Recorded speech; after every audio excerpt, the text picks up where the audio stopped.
Shalom adik-adik, apa kabarnya hari ini? Semoga selalu sehat dan luar biasa semangat. Adik-adik, kita akan mendengarkan firman Tuhan. Mari kita bersatu di dalam doa. Lipat tangannya, tutup matanya, tundukkan kepalanya ya. Terima kasih Tuhan Yesus atas segala berkat yang telah Tuhan berikan kepada kami dan keluarga kami.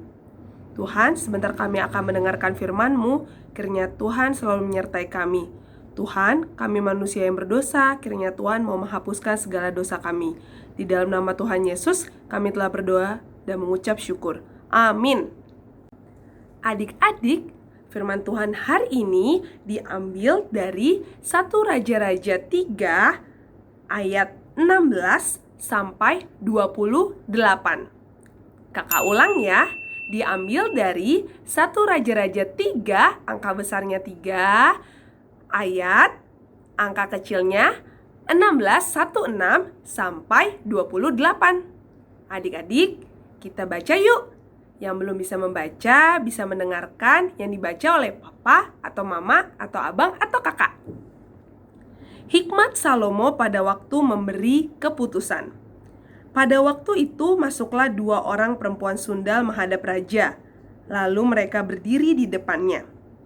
Kata perempuan yang satu, "Ya tuanku, aku dan perempuan ini diam dalam satu rumah, dan aku melahirkan anak pada waktu dia ada di rumah itu. Kemudian pada hari ketiga sesudah aku, perempuan ini pun melahirkan anak. Kami sendirian, tidak ada orang luar bersama-sama kami dalam rumah. Hanya kami berdua saja dalam rumah. Pada waktu malam, anak perempuan ini mati karena ia menidurinya. Pada waktu tengah malam ia bangun, lalu mengambil anakku dari sampingku. Sementara hambamu ini tidur. Dibaringkannya anakku itu di pangkuannya, sedang anaknya yang mati itu dibaringkannya di pangkuanku. Ketika aku bangun pada waktu pagi untuk menyusui anakku, tampaklah anak itu sudah mati. Tetapi ketika aku mengamati dia pada waktu pagi itu, tampaklah bukan dia anak yang kulahirkan." Kata perempuan yang lain itu, "Bukan, anakkulah yang hidup dan anakmulah yang mati." Tetapi perempuan yang pertama berkata pula, "Bukan, anakmulah yang mati dan anakkulah yang hidup." Begitulah mereka bertengkar di depan raja. Lalu berkatalah raja, yang seorang berkata, "Anakkulah yang hidup ini dan anakmulah yang mati." Yang lain berkata, "Bukan, anakmulah yang mati dan anakkulah yang hidup." Sesudah itu raja berkata, "Ambilkan aku pedang." Lalu dibawalah pedang ke depan raja. Kata raja, "Penggalah anak yang hidup itu menjadi 2 dan berikanlah setengah kepada yang satu dan yang setengah lagi kepada yang lain." Maka kata perempuan yang empunya anak yang hidup itu kepada raja, sebab timbullah belas kasihannya terhadap anaknya itu. Katanya, "Ya tuanku, berikanlah kepadanya bayi yang hidup itu. Jangan sekali-kali membunuh dia." Tetapi yang lain itu berkata, "Supaya jangan untukku ataupun untukmu, penggalah." Tetapi raja menjawab, katanya, "Berikanlah kepadanya bayi yang hidup itu. Jangan sekali-kali membunuh dia. Dia itulah ibunya."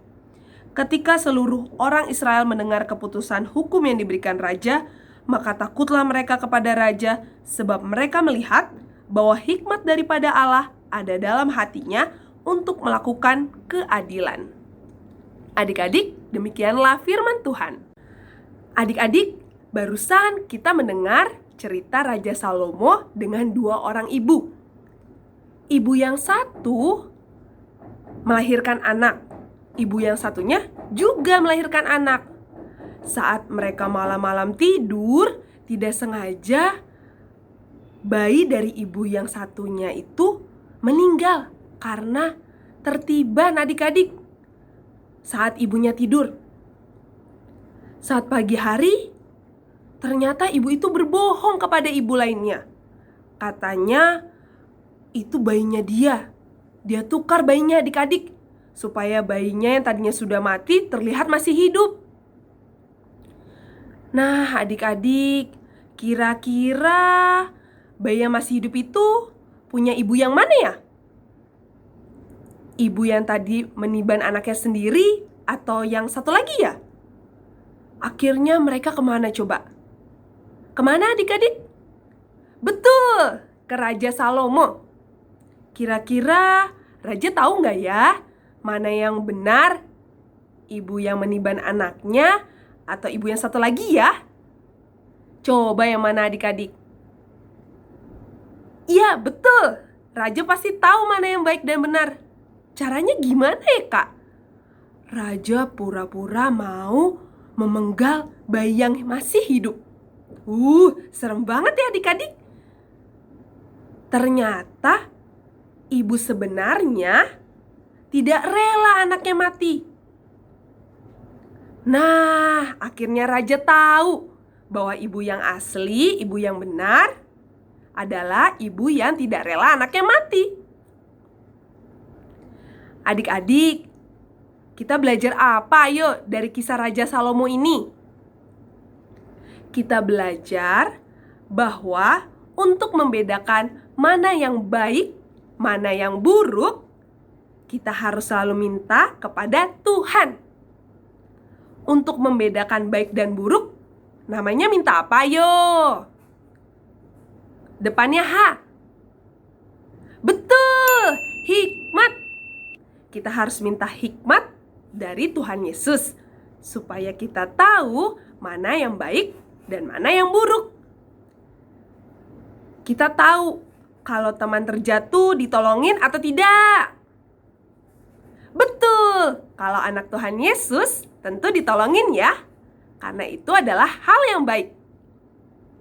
Kalau berbagi mainan dengan adik, itu baik atau buruk? Betul, itu baik. Wah, adik-adik semua sudah pintar.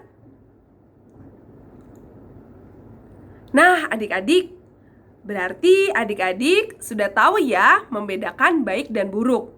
Tapi harus selalu ingat, selalu rajin berdoa, membaca Alkitab, mendengarkan renungan sekolah minggu HKBP Keramat Jati, supaya selalu diberikan, apa tadi depannya H? Hikmat. Supaya kita bisa meneladani sikap seperti Raja Salomo dan juga seperti Tuhan Yesus. Wah, adik-adik sudah semakin pintar. Kita coba yuk, supaya kita bisa mendapatkan hikmat dari Tuhan Yesus. Demikian firman Tuhan pada hari ini. Mari adik-adik, kita tutup renungan hari ini dengan bersatu di dalam doa. Lipat tangannya, tutup matanya, tundukkan kepalanya. Terima kasih Tuhan Yesus atas firman-Mu pada hari ini. Terima kasih Tuhan karena kami telah mendengarkan kisah Raja Salomo beserta dua ibu. Tuhan, ajarilah kami untuk bisa seperti Raja Salomo, memperoleh hikmat dari Tuhan. Ajarilah kami ya Tuhan untuk bisa membedakan mana yang baik dan mana yang buruk. Tuhan Yesus, kami serahkan seluruh kehidupan kami kepada Engkau dan juga sanak saudara kami dimanapun mereka berada, supaya kami semua sehat selalu dan terhindar dari virus corona. Tuhan Yesus, kami manusia yang berdosa, kiranya Tuhan mau menghapuskan segala dosa kami, supaya kami semakin layak di hadapan-Mu. Di dalam nama Tuhan Yesus, kami telah berdoa dan mengucap syukur. Amin. Adik-adik, renungan sore hari ini telah selesai. Sampai ketemu di renungan selanjutnya. Dah.